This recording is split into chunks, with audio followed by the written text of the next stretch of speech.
मैंने आराफ्ता एपिसोड 18 एक ही बार में देखा और सच कहूं तो एपिसोड खत्म होने के बाद मन को सुकून नहीं मिला, उल्टा एक अजीब सी बेचैनी रह गई। ये एपिसोड आपको खुश करने की कोशिश नहीं करता, बल्कि जानबूझकर इमोशनल जख्मों को छेड़ता है और उन्हें पूरी तरह भरता भी नहीं। यही इसकी स्ट्रेंथ भी है और यही इसकी सबसे बड़ी परेशानी भी। इस एपिसोड का पूरा वेट आतिश पर है। यहाँ साफ दिखता है कि वो सिर्फ गुस्सैल या कोल्ड नहीं है, बल्कि अंदर से पूरी तरह टूटा हुआ इंसान है। उसकी पीठ के जख्म सिर्फ फिजिकल नहीं है, वो एक बाउंड्री है। जब मरकन पूछती है कि ये किसने किया और आतिश कहता है कि ये कुछ भी नहीं है, मेरी रूह के जख्म देखो, तो मुझे लगा वो अपने पास्ट के बारे में नहीं, बल्कि कंट्रोल के बारे में बात कर रहा है। वो मरकन को करीब तो चाहता है, लेकिन पूरी सच्चाई के साथ नहीं। उसे क्लोजनेस चाहिए, वल्नरेबिलिटी नहीं। मरकन इसके बिल्कुल उलट है। वो ऐसा प्यार करती है जिसमें समझना ज़रूरी होता है। उसके लिए सवाल पूछना क्यूरियोसिटी नहीं, रिस्पॉन्सिबिलिटी है। लेकिन यहीं पर मुझे राइटिंग से थोड़ी प्रॉब्लम हुई। एपिसोड 18 में मरकन का पेशेंस इतना ज़्यादा दिखाया गया है कि वो सेल्फ इरेजर जैसा लगने लगता है। वो बार बार ऐसी बातों के लिए माफ़ी मांगती है जिनकी गलती उसकी नहीं है। केक वाला सीन इसका सबसे बड़ा एग्जाम्पल है। केक सिर्फ केक नहीं था, वो एफर्ट था, अपॉलजी थी, रिपेयर की कोशिश थी। आंट गुल्लू के कहने पर मरकन अपने हाथों से कुछ बनाती है, ये सोचकर कि शायद प्यार दीवारें तोड़ सकता है। लेकिन जब आतिश सबके सामने केक फेंक देता है, वो मोमेंट ट्रॉमा से आगे निकल जाता है, वो ह्यूमिलिएशन बन जाता है। और ऑनेस्टली एपिसोड आतिश को इसके लिए पूरी तरह अकाउंटेबल नहीं बनाता। पछतावा दिखाया गया, लेकिन प्रॉपर रिपेयर नहीं। मरकन और आतिश के बीच बाद की कॉन्फ्रंटेशन मुझे एपिसोड का सबसे स्ट्रॉन्ग हिस्सा लगी। जब मरकन कहती है कि तुम्हें सबके सामने मुझे नीचा दिखाने का हक नहीं था, वहाँ वो सॉफ्ट नहीं रहती, डायरेक्ट हो जाती है। और आतिश का जवाब अभी नहीं। मुझे वो इमोशनल ओवरलोड से ज़्यादा डर लगा। वो हर बार रिस्पॉन्सिबिलिटी को पोस्टपोन करता है। ट्रॉमा बिहेवियर को एक्सप्लेन कर सकता है, लेकिन जस्टिफाई नहीं। आंट गुलू और अंकल दुर्लुश इस एपिसोड में मॉरल एंकर्स की तरह हैं। वे वही बात कह देते हैं जो मेन कैरेक्टर्स खुद से मानने को तैयार नहीं। अपना गुस्सा अपने दुश्मन के लिए रखो, उस लड़की के लिए नहीं जो तुम्हें पलकों पर रखती है। ये लाइन पूरे एपिसोड का सार है। आतिश इसे सुनता है, लेकिन अभी अपनाता नहीं। साइड में चल रही मालिक और चिचेक की कहानी भी इसी थीम को रिफ्लेक्ट करती है। ट्रस्ट और बिट्रेयल। दोनों कपल्स अलग अलग जगह खड़े हैं, लेकिन दर्द एक सा है। मलिक को सच्चाई नहीं मिली, आतिश सच्चाई देना नहीं चाहता। चिचेक को अफसोस है, मरकन को सजा मिल रही है। राइटिंग यहाँ काफ़ी शार्प है। हैदर, नज़ीर और असली वाला एंगल और डार्क हो गया है। नज़ीर रेकलेस नहीं है, वो कैलकुलेटेड है। हैदर का डर जेन्युइन है कि अगर आतिश कंट्रोल से बाहर गया तो सब बिखर जाएगा। और असली अब सिर्फ जेलस नहीं रही, वो एक्टिवली मैनिपुलेट कर रही है। सरप्राइज वाली बात सुनकर मुझे ऑनेस्टली अनकंफर्टेबल फील हुआ, क्योंकि यहाँ हर अच्छी चीज़ वेपन बन सकती है। एपिसोड की सबसे इंटरेस्टिंग बात साइलेंस है।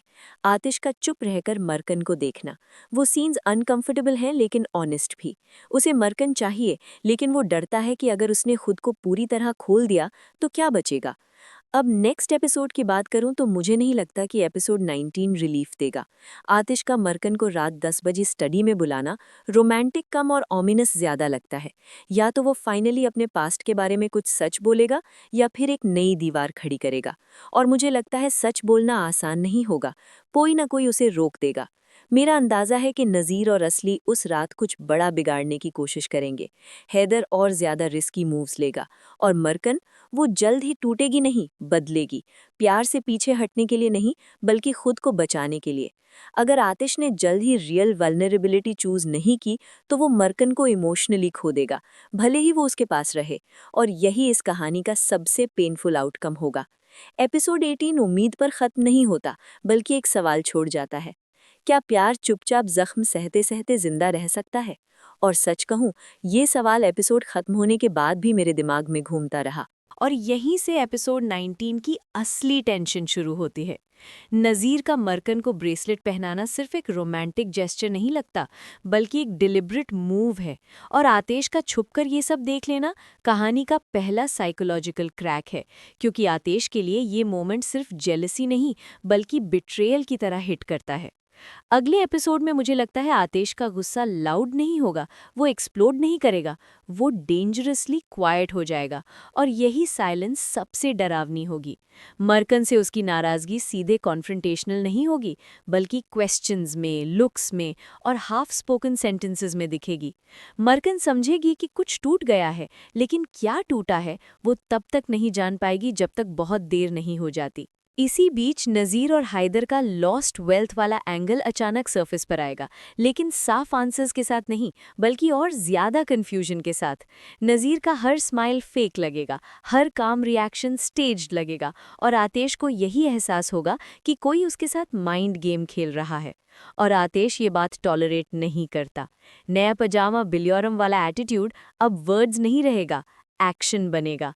एपिसोड का मिड पार्ट एक नया हुक डालेगा, असली और प्लान की बात।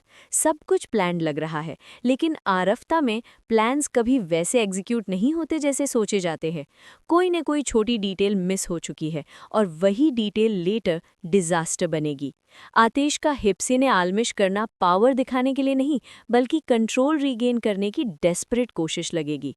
फिर अचानक मरकन का पर्सपेक्टिव आएगा, उसकी बेचैनी, उसकी क्यूरियोसिटी और वो फीलिंग कि वो हर चीज़ के बीच फंस चुकी है। आतिश क्यों इतना जानना चाहता है, ये सवाल अब मरकन के लिए रेड फ्लैग बन जाएगा। और यहीं से रिलेशनशिप रोमांस से साइकोलॉजिकल बैटलफील्ड में शिफ्ट करेगा। एपिसोड के आखिरी हिस्से में एक डार्क टर्न की पूरी संभावना है। ओ बिजी बिथिर में देन वाली सोच सिर्फ एक थ्रेट नहीं रहेगी, बल्कि इंटेंशन बन जाएगी। कोई किसी की सांस मेटाफोरिकली नहीं, लिटरली रोकने का सोच सकता है। और यही क्लिफ हैंगर एपिसोड 19 को हेवी बना देगा। एंडिंग पर ऐसा लगेगा कि अभी कुछ हुआ नहीं, लेकिन सब कुछ बदल चुका है।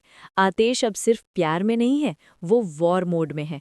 और मरकन शायद ये समझ ही नहीं पाएगी कि वो जिस गेम का हिस्सा बन चुकी है, उसमें कोई भी क्लीन नहीं निकलेगा।